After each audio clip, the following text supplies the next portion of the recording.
Good day and welcome to Opinionation, where I give you my opinion and you share yours. Well, as all of you should know by now, it is 2018 and in this video I'm just going to talk a bit about what I plan to do in 2018 and how we're going to be moving forward with it.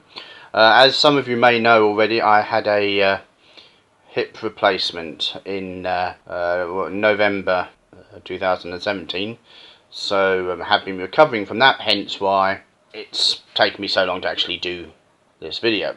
I'm going to be forming another channel to take all my medical hip replacement videos rather than putting them on this channel, and I'll be keeping this channel for the general stuff that I do, the rants, the news, opinions, any other sort of videos I might care to make, and we'll see how that goes depending on popularity and you know what works and what doesn't. We'll see what actually ends up on this channel. As it's called Opinionation, I intend to make a vast majority of the content this year about current affairs and my opinions on them. Last year a lot of things happened. I did videos on things from the Grenfell Tower to North Korea. I had some opinions particularly about North Korea and some thoughts of what I thought might happen next, and they, I don't think, have wholly turned out to be correct, luckily, but I might talk a bit more about that later. And I also hope to put on a few more items of interest on this channel. I might do a small book read of an interesting subject that I found a small book on, and maybe literally read it in installments over the next month or so. We'll see how that goes. That will be about the Rhodesian Bush War, which, for those of you who aren't familiar, I was actually born in Rhodesia in 1977. Now, that country now is called Zimbabwe. There's been a lot of things happening in Zimbabwe in the last couple of months with regard to the coup that it was not a coup, as it were, and I thought it might be quite poignant to talk a bit more about the earlier history and how what has happened now actually came about. And it is quite interesting and not very well known. Now, as I was only born there in 1977, nearing the end of the Rhodesian Bush War and the changeover from Rhodesia to Zimbabwe, I obviously don't remember anything of it, and also I was in the UK at the time, because when I was about 9 weeks old my parents left the country and came here.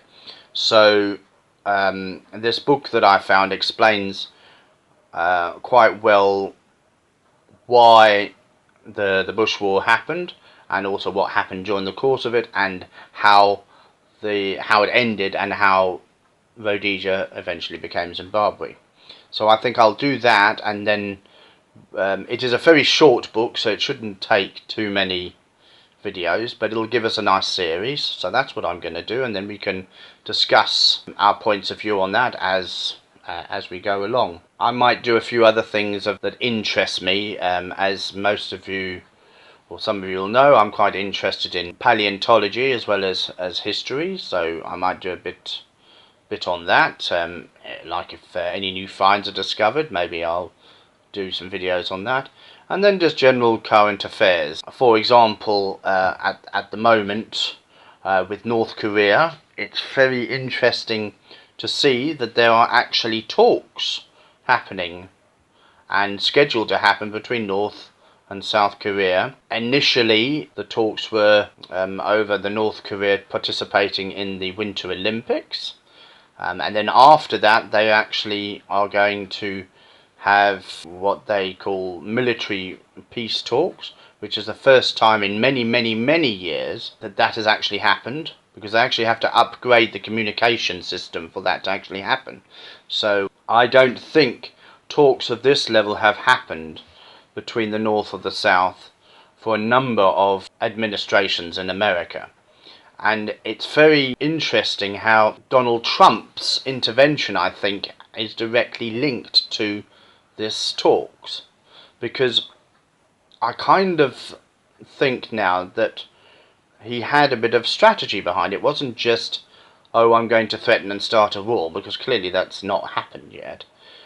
I think that he may have been doing the sort of bad cop, good cop thing, where he's the big bad cop, obviously he's got a lot of power, and South Korea is the good cop. And it has actually, or does seem to have actually bore fruit. The White House has actually commented that although they're not going to participate in these particular talks, they will participate in talks in the future should circumstances arrive to make it favourable to do so, which basically is, I think, is a very good thing. The media seems to be trying to play it off, as they always do, trying to look at the negative, that perhaps North Korea is trying to drive a wedge between South Korea and the United States. But I don't believe that at all. I think that if the United States did not want South Korea to talk to North Korea, then South Korea would not talk to North Korea.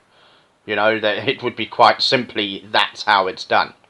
You know, and I think clearly the threats that the US have posed to North Korea have had some effect. And at the same time, the fact is that North Korea does or is nuclear capable. So they feel a little bit safer now.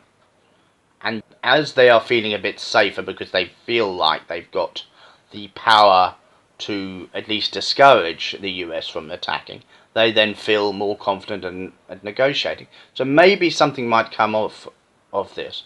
I don't believe all of a sudden it's all going to sort out and the two Koreas are going to unite, but it might slowly but surely mean perhaps, well, you do this and we'll drop this sanction and that sort of thing. And at least, obviously, North Korea will never give up its nuclear power. That's not going to happen. But it might at least make that nuclear power safer, or at least they will not feel the need to develop it more. Because currently, although they've got it, I don't think it's a particularly large threat. But given time, it could become a much bigger threat. So maybe these talks can slow that down.